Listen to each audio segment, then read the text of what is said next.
Hello, welcome back to my channel. I recently came back from a short trip to Paris and I thought I would do a mini vlog slash chatty video about my recent shopping habits and a couple quality wardrobe pieces that I picked up from Paris. So in my last video, I mentioned that I'd be grounded in New York for the next while, and that is for a very good reason. I'm currently 6 months pregnant and this recent Paris trip was probably going to be my last overseas trip before the baby is born. So it's a pity that I couldn't stay longer this time. My stay in Paris was during the Memorial Day long weekend, and it was a very busy weekend as there was some work that popped up, and that Sunday was also the French Mother's Day, so between work and the celebrations with family, I barely got half a day to do some quick shopping. I also visited a new museum this time. It's the Hôtel de la Marine at the Place de la Concorde. I think it used to be just a hotel, but it was inaugurated as a museum only a few years ago. You can now visit the apartment, which is a very well decorated apartment with many precious and ornate decorative objects and art from the 18th and 19th century. They also have a salon, which is very similar to the Hall of Mirrors at Chateau de Versailles. The best of the museum is, of course, the balcony, which is a great picture spot, and it offers an open view over the Place de la Concorde. So we visited the exhibition on Renaissance objects from the Altani collection. I believe that's the collection of the Qatar royal family. There are also pieces from the Victoria and Albert Museum in London. It was a really great way to enjoy the afternoon in Paris. Apparently, they also hosted period ballroom dancing classes. There were a lot of people who just showed up in period costumes and they gathered in the courtyard. There was an instructor with voiceover on how to kind of take steps and how to dance, sort of like what you see in Pride and Prejudice, for example, or Bridgerton. And this is also what I love about Paris. They have so many amazing museums that offer interesting exhibitions throughout the year, especially this summer because of the anticipation for the Olympic Games. There were so many great temporary exhibitions to visit. I only wish I could stay longer. On the shopping front, I feel like I've been getting a little bit wary of the flashy brand name items. Maybe it's just a temporary reversal effect after the excess indulgence post-COVID. Now I almost feel like it's tacky to wear more than 1 to 2 flashy brand name items in one outfit, even if they are very tastefully put together. This year I feel like my shopping philosophy is shifting towards collecting quality wardrobe pieces that would last for decades, but are not necessarily big brand name items, although they would not be cheap items either, because another thing I want to stay away from is fast fashion items. I really want to buy less of them, not only because it's good for the environment, but because I feel like I would appreciate the quality pieces much better than the fast fashion pieces over time. I've also been looking less at handbags and more just at staple wardrobe items because, let's be honest, how many handbags can we really wear? I love a good quality handbag because they're great accessory items that elevate your outfits, but I also love other wardrobe items that equally elevate your outfit, such as a very well designed and tailored blazer jacket. For example, this is a blazer jacket that I picked up from a brand named Golden Goose. I had actually never heard of this brand before.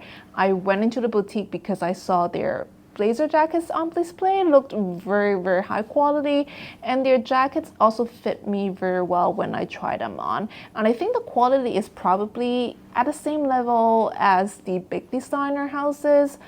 I love these gold buttons, which kind of remind me of Celine, for example.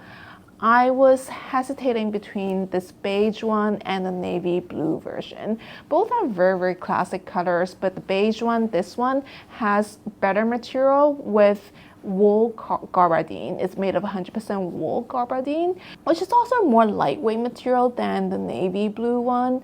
So of course I picked the one with the better material. I just feel like at these price points, consumers should really be expecting more quality materials from brands, and that's why I've made it a rule to buy organic materials only for items that cost more than, say, $100.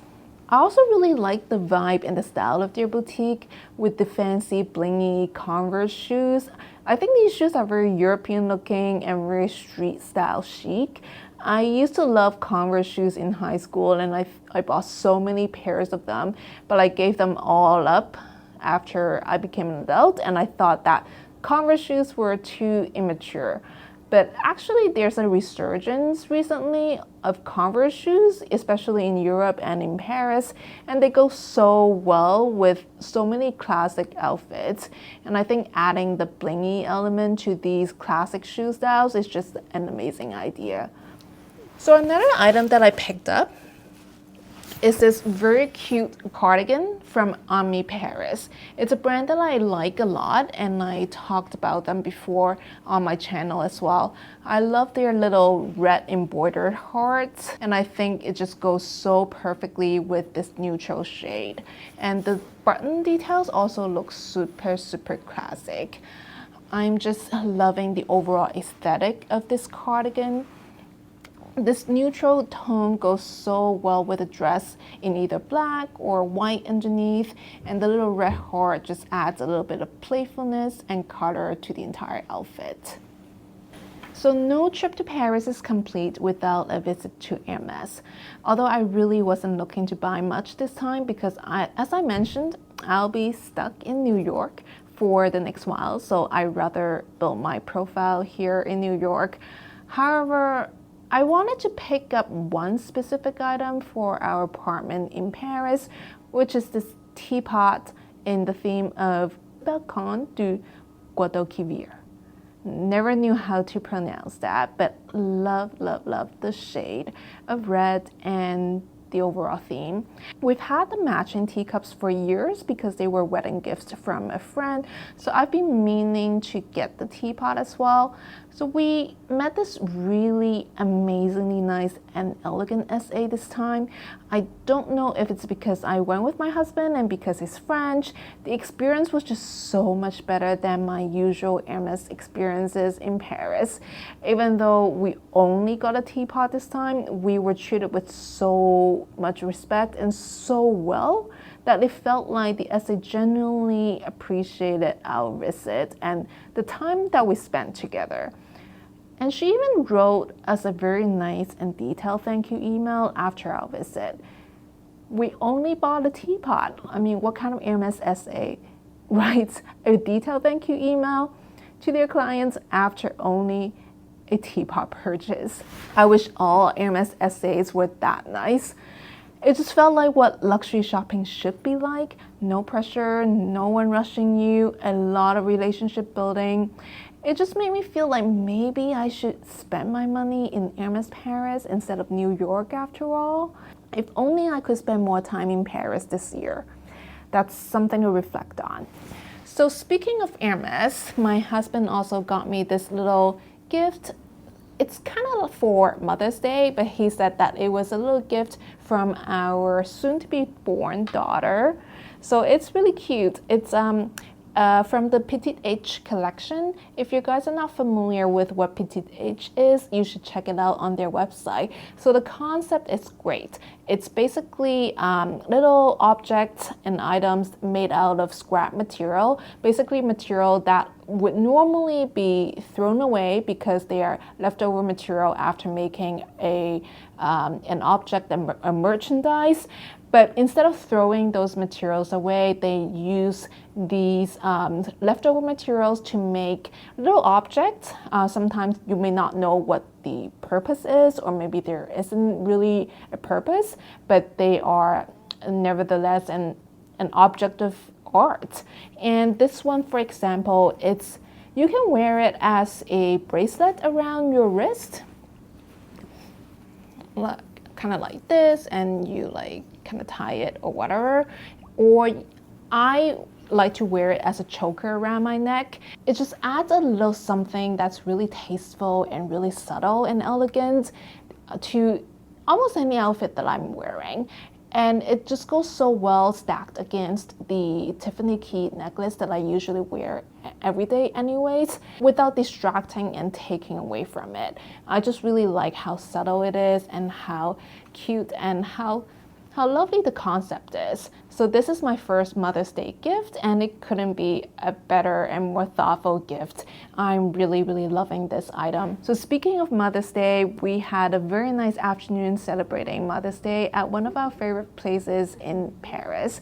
So this is a private club which we had the opportunity to become members of, and they had a very tastefully organized Mother's Day lunch in their beautiful garden. I love how even though we were in the center of Paris, the garden felt so calm that it felt like we were in the countryside in the south of France. It was a very good break from the constant noise and sirens of Manhattan. Speaking of which, maybe you can hear it now. I hope you guys enjoyed the mini vlog and chat. I'll see you guys in the next video. Bye now!